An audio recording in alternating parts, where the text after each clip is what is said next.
The James River Church in Joplin holds a Halloween spectacular drive-through event to have a safe Halloween experience during the COVID-19 pandemic. I'm Caitlin Shive. That's coming up. Plus, kids pick up pumpkins at a patch in Pittsburgh. And a house in Joplin goes all out to celebrate the spooky holiday. The 4 states' most watched news starts now. This Halloween, COVID-19 has cast its shadow over the holiday. This is KOAM News at 10. I'm Kate Kelly. This has been the worst week for COVID cases in the U.S. since the pandemic start. Infections now number more than 9 million, just 2 weeks after hitting 8 million. Today, the death toll topped 230,000. Michael George has the latest. The coronavirus crisis is intensifying. Infections, hospitalizations, and deaths up across the country.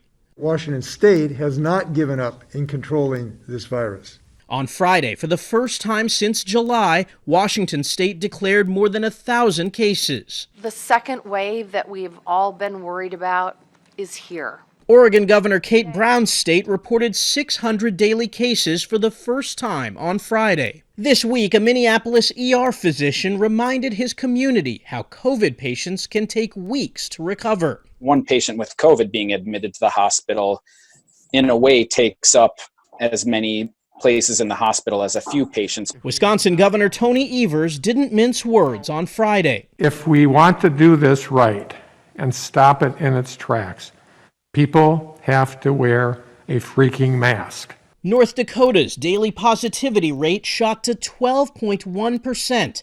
Contact tracers there are struggling to keep up. They're out in public and they're spreading it to others, and oftentimes unknowingly. And new pain this week for Disney employees. Nearly 30,000 expected to get pink slips this weekend. The Dow had its worst week since March. Investors spooked by surging COVID infections and the threat of new restrictions.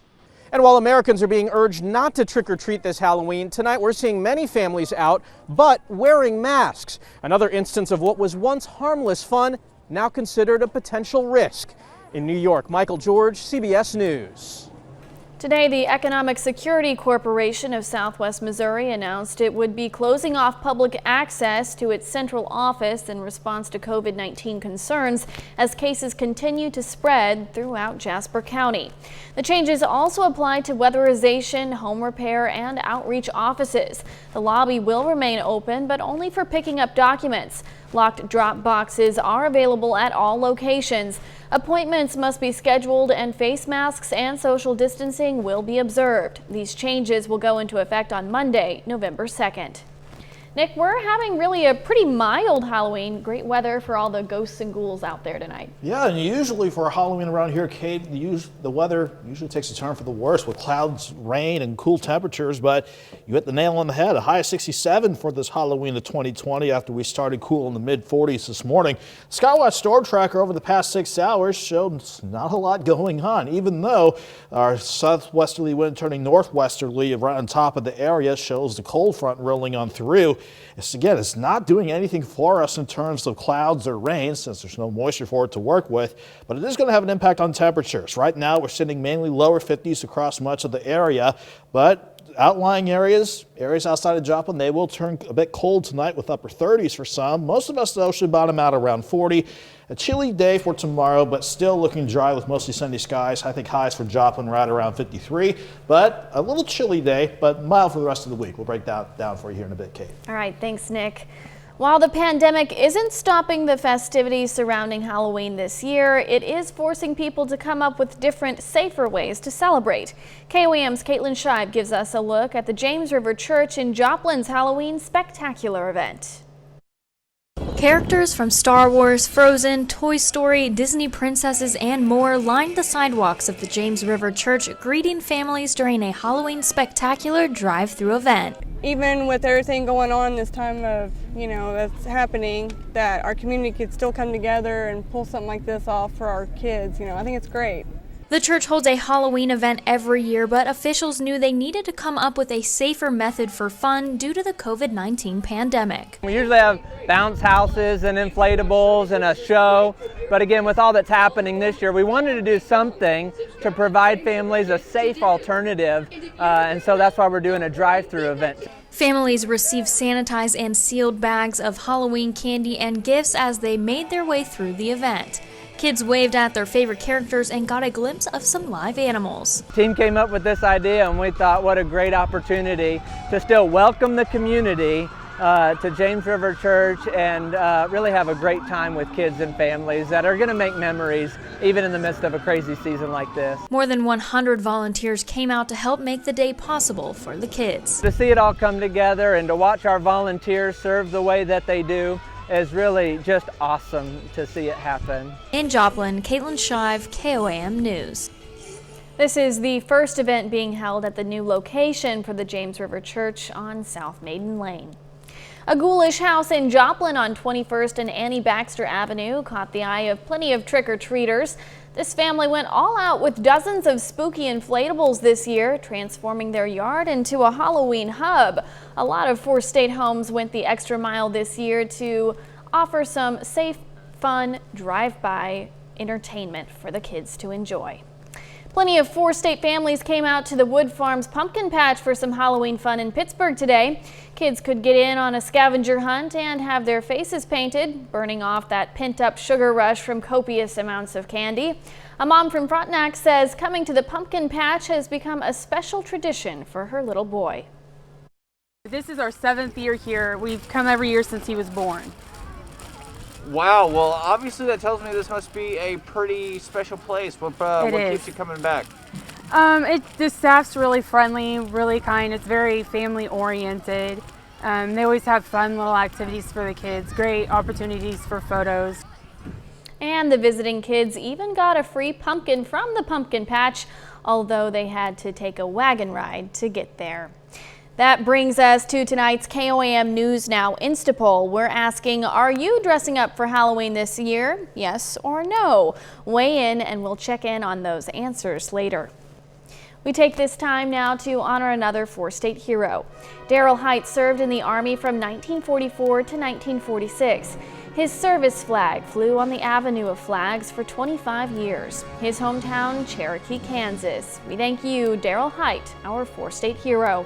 That's news and weather in our first 7 minutes. Up next, it's the final weekend before Election Day, and 90 million Americans have already voted. We'll bring you the latest on Campaign 2020, plus details on a deadly earthquake in Turkey. In their first joint appearance on the campaign trail, former President Barack Obama joins his two-term VP Joe Biden for events in Flint and Detroit, Michigan. The Obama-Biden ticket won Michigan in 2008 and 2012, but the state flipped to President Trump in 2016. The president is crisscrossing another critically important swing state, Pennsylvania. CBS News correspondent Michael George reports from New York.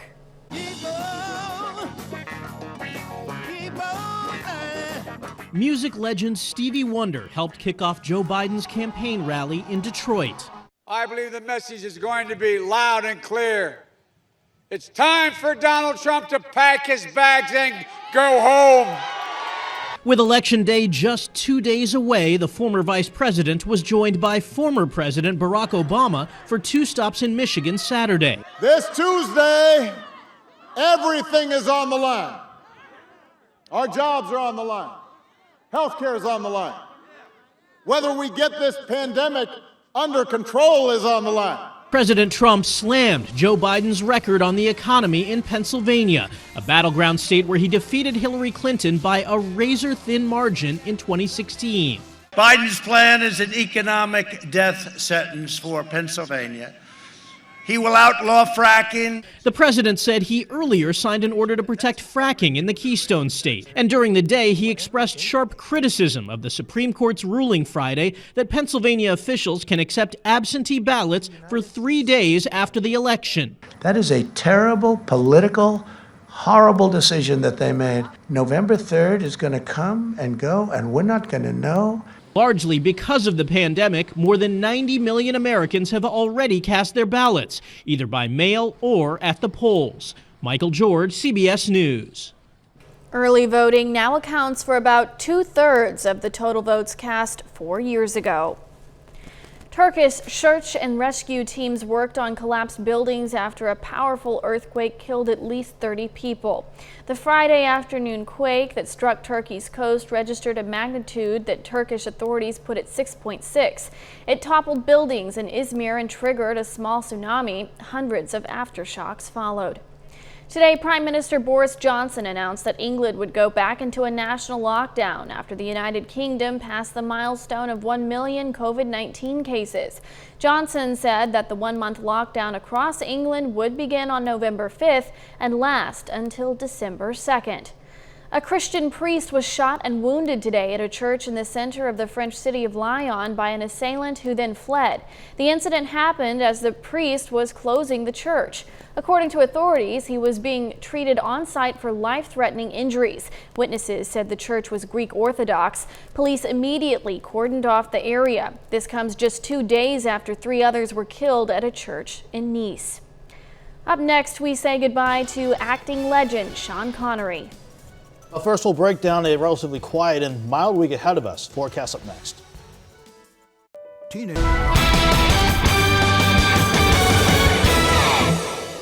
Usually on Halloween, we contend with cloudy skies, maybe rain chances, and certainly some cool, if not chilly temperatures. But this time around, for 2020 at least, we got by the holiday on a quiet note, even with some passing clouds working over indigo sky and across other parts of the area for today. And thankfully, it didn't impact temperatures very much. But with the weak front working through tonight, it is going to leave us chilly as we wrap up the weekend for tomorrow. Fortunately, the week ahead doesn't stay chilly. We'll be mild for the rest of the week with temperatures in the 60s and 70s. And unlike last week where we had to deal with the storm system that took its time, relatively like 4 days to get through the area, we're going to stay quiet throughout much of the week ahead of us. Not bad to start the month of November out. Right now in Joplin, though, clear skies up top, 51 degrees, southwest wind at about 7 miles per hour. We can check the rest of the Joplin area, at least the metro, that is. 50 in Pittsburgh, 50 in Seneca, 51 in Oronogo. While we still have a couple 53s out in Galena and Baxter Springs in the far southeast corner of Cherokee County.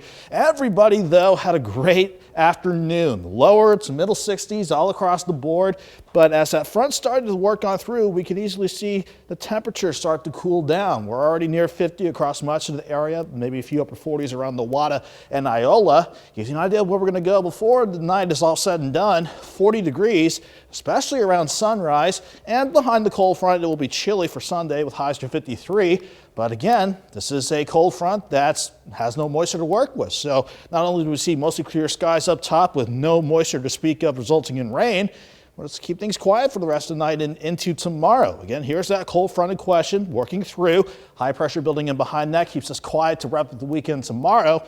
And upstairs at the jet stream level, this upper low pushing the front through will scoot off to the east. Then we'll see this upper ridge build in. That will mainly keep us mild as we go throughout the course of the week. So the overnight hours, not much to show here. And thankfully, it's looking pretty ho-hum around here.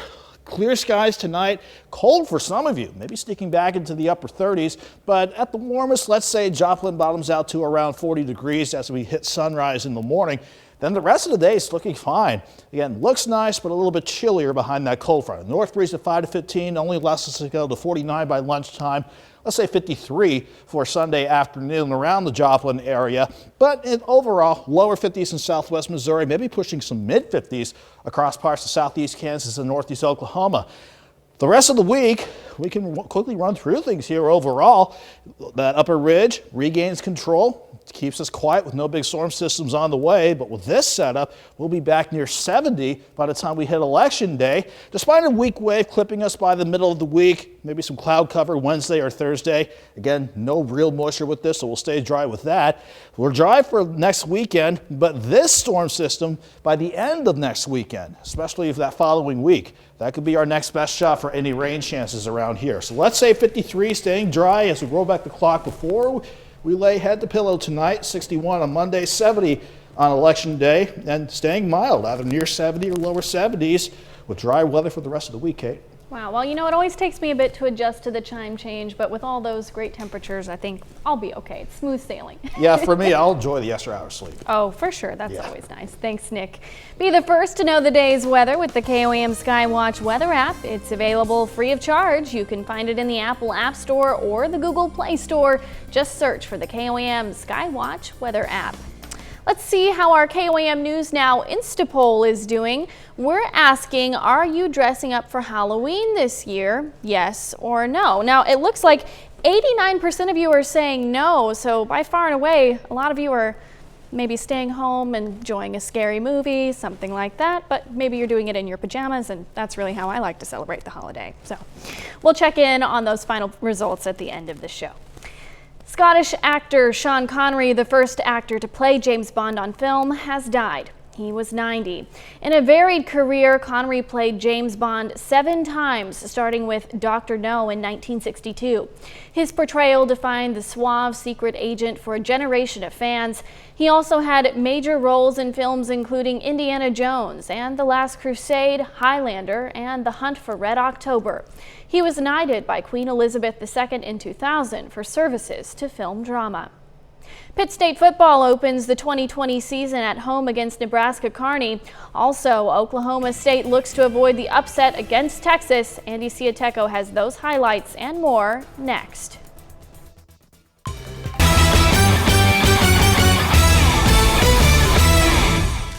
Today is the day the Pittsburgh State Gorillas open up their fall schedule, hosting the Nebraska Kearney Lopers.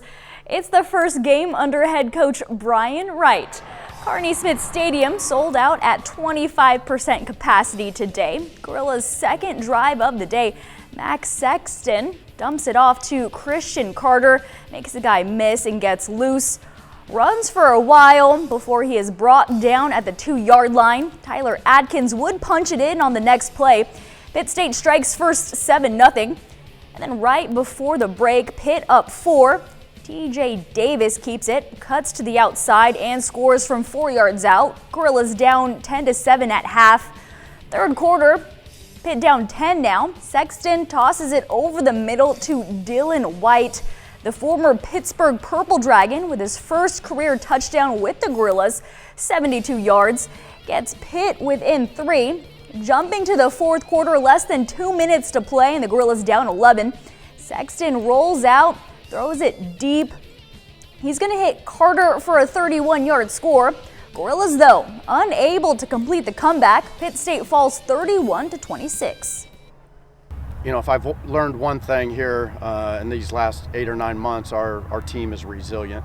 We got some great individuals on this football team, and we got a group of guys that are not going to give up, and they're going to play their hearts out till the end of the game. It's great to get back out here. We went from having a new coaching staff in January to getting sent home in March to thinking we weren't going to have a season coming back. So it's just great to finally get back on the field and play another team.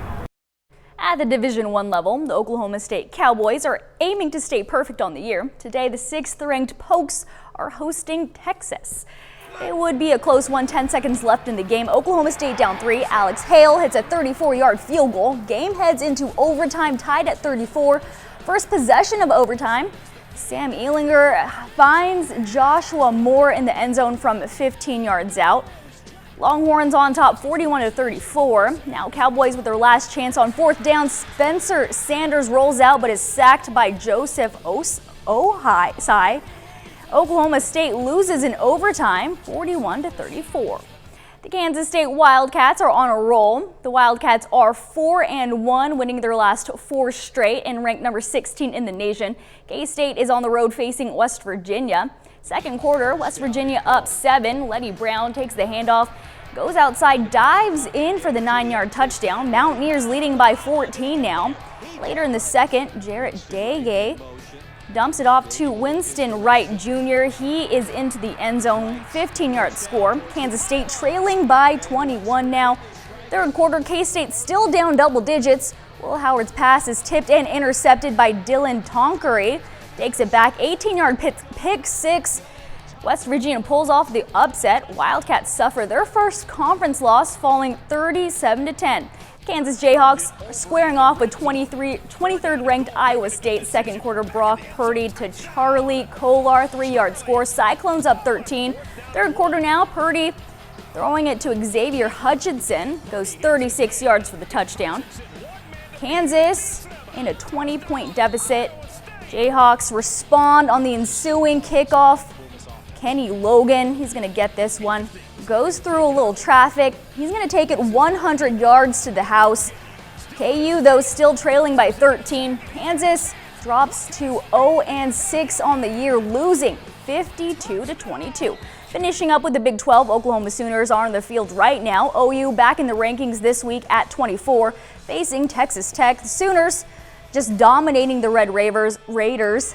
Oklahoma is up 55-14 heading into the fourth quarter. Spencer Rattler has thrown for a little less than 300 yards and 2 scores. Carl Junction Volleyball at home hosting Class 4 state sectionals. Bulldogs are facing Willard this afternoon. Carl Junction lost to the Tigers 3-1 in the regular season. This one, though, today went the distance. CJ falls in 5 sets, 3-2 to Willard. Bulldogs finish the year 24-7. Neosho boys soccer aiming for their 4th straight Class 3 District 12 title. Today, Wildcats are hosting the Carl Junction Bulldogs in the district semifinals. Neosho enters the day 15-1 on the year. This one is no problem for the Wildcats, winning 8-0. Neosho will face Webb City in the district finals on Tuesday. That's a look at sports. Back with more news after this. The results are in. We asked, are you dressing up for Halloween this year? Yes or no? 11% say yes, and a resounding 89% say no, which kind of surprises me a little bit this year. But you know what? I actually have something that's pretty cute to show you instead. These babies look like they had fun dressing up for their very first Halloween. These infants are in the neonatal intensive care unit at Jacobs Medical Center, but parents are having fun bonding with their newborns while they spend the holiday in the hospital. They're all so cute, and Nick, it's good to see that at least they were festive enough to get dressed up this year. Yeah, they're going to stay warm tonight based on how cool it's going to get. We'll drop back near 40, chilly tomorrow, but mostly sunny with highs near 53. All right, we hope you all had a safe and happy Halloween. Good night.